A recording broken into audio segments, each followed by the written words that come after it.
Bonjour à tous, alors pour faire une liste de débit sur le logiciel Aleker, donc on va choisir un cas très simple qui est juste un caisson avec deux côtés, un dessus, un dessous et un dos. Et on va procéder étape par étape jusqu'à faire notre première liste de débit. On verra plus tard dans d'autres vidéos des fonctions plus avancées de débit. Donc pour le moment on va aller sélectionner le montant droit et on voit dans l'éditeur à droite la partie qui concerne le coût. Donc sur cette partie coût, on peut mettre un coût sur une pièce ou mettre un coût sur les champs, et quand on dit un coût, c'est tout simplement une matière. Donc une fois qu'on double-clique sur le coût, on a tout un choix de matériaux. Ici donc des matériaux qui sont MDF, Mela, qui sont sans forcément mettre un fournisseur derrière. Donc je choisis du Mela 19 par exemple sur le côté droit. Donc là je l'ai appliqué sur une seule pièce. Et en cliquant sur l'onglet débit, tout en haut, on va pouvoir, en rafraîchissant avec le bouton actualiser la liste des débits, faire le calcul de cette liste de débits et afficher les dimensions du côté droit. Ce côté droit fait 750 par 500 par 19. Quand je sélectionne dans la liste de débit une pièce, eh bien, elle se sélectionne aussi en 3D. Donc il y a une relation entre la 3D et la liste de débit. Ça va être intéressant quand il y aura plusieurs pièces. Maintenant, on va modifier les dimensions de notre caisson en hauteur. Nous sommes actuellement sur une hauteur de 750 et on va changer cette hauteur pour aller vérifier que notre liste de débit se calcule bien. Donc on passe à une dimension de 400 en hauteur et 500 toujours en profondeur. Je rafraîchis la liste de débit et je vois que ma longueur a changé. Alors ce matériau n'a pas de sens de fil. Donc on se pose toujours la question à ce moment-là, comment je fais pour le sens de fil? C'est relativement simple. Il suffit de sélectionner la pièce et dans la partie qui est réservée à propriété de fabrication, on va pouvoir changer le sens du fil. Déjà le définir s'il n'est pas défini, et si on a besoin de le définir, on peut très bien fixer par exemple dans le sens de la hauteur de ce caisson. Eh bien je peux dire je veux toujours la première dimension de débit, qu'on peut appeler longueur, en l'occurrence c'est une hauteur, je la veux fixer sur cette hauteur. Et bien en faisant ainsi, ça va inverser la liste de débit, la longueur et la largeur. Mais on aura toujours quelque part le sens du fil toujours sur la première colonne. Donc je rafraîchis et là je vois qu'effectivement dans la longueur j'ai 400 mm et 500 dans la deuxième. Toutes ces informations seront transmises bien entendu au logiciel d'optimisation de découpe si vous en avez un. Donc ça c'était la première opération d'affecter sur un panneau seul un matériau. Maintenant il faut le faire sur plusieurs pièces bien entendu. Donc avec la touche CTRL, on va pouvoir sélectionner le dessus, le côté gauche et le dessous, puis faire la même opération. Alors vous vous posez sans doute la question de savoir d'où viennent ces fichiers. Donc à gauche dans l'explorateur, on peut aller par un seul clic sur le petit onglet XLS comme Excel, voir que les fichiers fournisseurs sont des fichiers Excel tout simplement et qu'on va pouvoir modifier, créer soi-même pour mettre ses prix, ses références, ses fournisseurs. Alors, si je veux voir à quoi correspond ce fichier fournisseur, dans mon tableau, je peux faire clic droit sur MDF19 et ça va ouvrir directement le fichier Excel pour ce matériau. Je retrouve MDF19, là c'est un matériau quelque sorte générique qui n'a pas forcément de lien avec une référence d'un fournisseur. Dans ce fichier, on retrouve les dimensions de panneau, l'épaisseur, le prix unitaire, la densité, ce qui va nous permettre de calculer le poids du meuble, et aussi un coefficient de perte estimé, c'est-à-dire un coefficient de perte moyen, qu'on estime généralement autour de 15%. Et on peut rajouter aussi du temps de manutention, ça peut être aussi du temps pour la découpe de chaque panneau.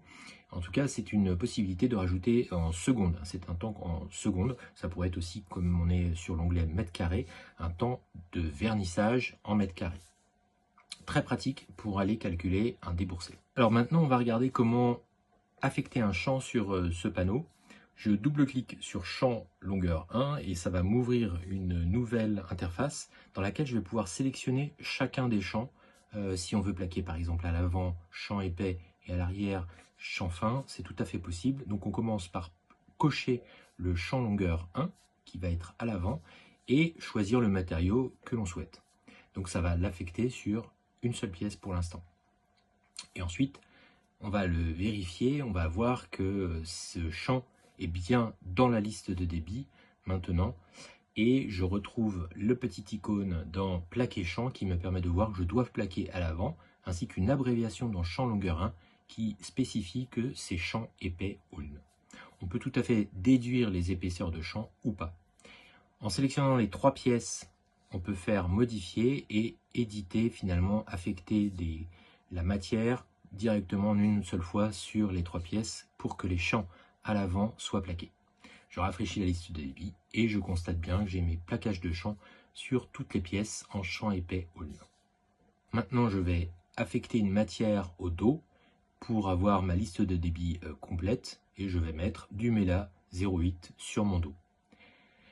Point très intéressant sur le logiciel à l'équerre, on peut avoir un déboursé. Et ce déboursé est bien sûr calculé sur la matière première, le panneau en l'occurrence, mais aussi on compte toutes les quincailleries. Donc vous allez pouvoir avoir un déboursé précis qui va vous donner le nombre de panneaux dont vous avez besoin. Ça, c'est la colonne besoin. La référence, ça, ce sera pour votre commande. Ensuite, vous aurez avec la perte estimée, une quantité de base en mètres carrés, le prix unitaire ainsi que le prix de vente, et vous avez la possibilité d'avoir le poids grâce à la colonne densité qu'on a vue tout à l'heure et le périmètre complet de chaque panneau, car certains d'entre vous font des devis à partir de ces données de périmètre. Et comme je disais aussi précédemment, une colonne de temps qui est optionnelle mais qui peut être utilisée sur certaines opérations bien de façon ponctuelle. Alors on retrouve dans la liste de débit le commentaire que j'ai ajouté tout à l'heure sur la découpe à réaliser sur le dos. Et quand on clique sur le bouton exporter vers Excel, eh bien la génération se fait automatiquement et je vais retrouver les onglets qui sont dans le logiciel à l'équerre, la liste de débit en mètres carrés, mais aussi l'onglet déboursé qui me fait le calcul de prix et qui me permet de passer mes commandes éventuellement à mes fournisseurs. Donc là, on a un exemple extrêmement simple, mais ça vous permet de voir que vous avez sur Excel, logiciel qu'en général beaucoup d'entre vous connaissent et maîtrisent, vous avez l'ensemble des données pour formater votre liste de débit comme vous le souhaitez, en sachant que la liste de débit sur l'équerre peut être formatée aussi comme on le souhaite, on peut enlever des colonnes ou en rajouter.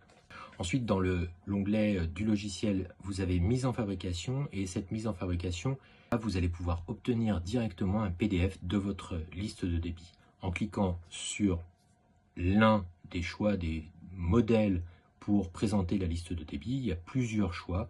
Par exemple, celui-ci présente les dimensions de débit et les dimensions finies, ainsi que le plaquage de champ. Mais vous avez d'autres possibilités, regroupement par exemple par matière, regroupement par fournisseur, donc plusieurs possibilités d'avoir des débits propres pour l'atelier.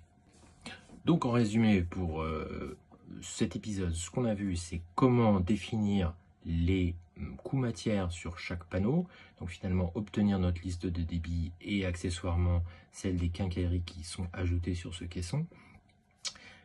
Première chose, je peux l'envoyer sur Excel. Deuxièmement, je peux l'envoyer sur mon logiciel d'optimisation de découpe, ou bien je peux générer directement dans le logiciel un PDF avec plusieurs formats d'export pour la liste de débit pour l'atelier. Voilà, c'était à retenir en résumé à quoi sert cette vidéo. Merci beaucoup. N'hésitez pas à vous abonner sur la chaîne YouTube ou sur Instagram et à très bientôt.